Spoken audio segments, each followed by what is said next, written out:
Assalamualaikum warahmatullahi wabarakatuh. Izinkan saya memperkenalkan diri. Saya Fira Satina dengan NPM 241304152, Program Studi Pendidikan Bahasa dan Sastra Indonesia. Izinkan saya untuk mempresentasikan materi.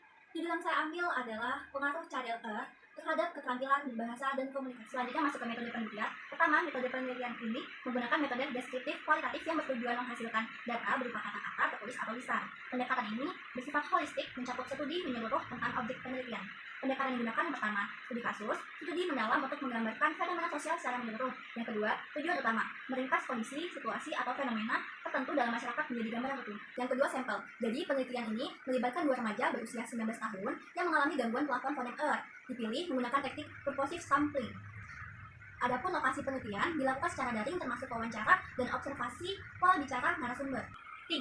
Teknik pengumpulan data. Penelitian ini menggunakan dua teknik utama. Yang pertama, wawancara mendalam, menggali persepsi remaja terhadap gangguan cadel Yang kedua adalah dokumentasi berupa foto dan catatan hasil diskusi yang dilakukan secara daring menggunakan Google Meet.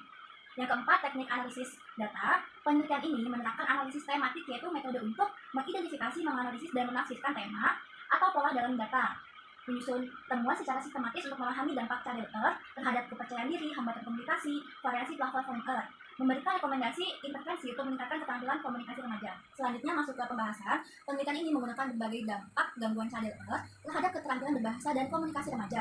Berdasarkan wawancara dan observasi terhadap dua sampel remaja, yaitu Yuama Fitri Nabila dan Dian Lestari, ditemukan bahwa gangguan ini mempengaruhi pelafalan, kepercayaan diri, dan kemampuan komunikasi mereka secara signifikan. Berikut temuan utama yang saya dapat dari penelitian ini.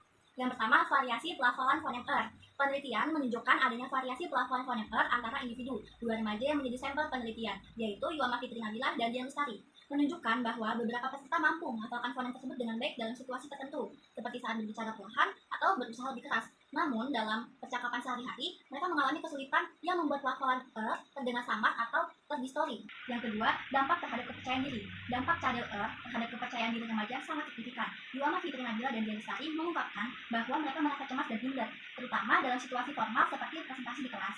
Rasa cemas ini seringkali menghalangi kemampuan mereka untuk berbicara secara efektif, sehingga menyebabkan mereka lebih memilih untuk menarik diri dari interaksi sosial. Ini menunjukkan bahwa gangguan pelafalan tidak hanya mempengaruhi aspek teknis berbicara, tetapi juga berdampak pada kondisi psikologis individu. Yang ketiga, hambatan dalam keterampilan berbahasa. Cadel menyebabkan hambatan dalam keterampilan berbahasa yang efektif. Kedua remaja tersebut mengalami kesulitan dalam menyampaikan pesan secara jelas, yang dapat menghambat proses belajar bahasa dan pengembangan sosial mereka. Kesulitan ini menciptakan tantangan dalam komunikasi sehari-hari dan berpotensi mengganggu perkembangan akademis dan sosial remaja yang sedang dalam fase penting pertumbuhan. Selanjutnya, kesimpulan, jurnal ini mengungkapkan bahwa gangguan pelafalan fonem atau cadel memiliki dampak signifikan terhadap keterampilan berbahasa dan komunikasi remaja. Temuan menunjukkan bahwa cadel tidak hanya merupakan masalah teknis, tetapi juga berimplikasi pada aspek psikologis dan sosial individu. Variasi pelafalan fonem di antara individu dipengaruhi oleh tingkat keparahan gangguan serta konteks sosial.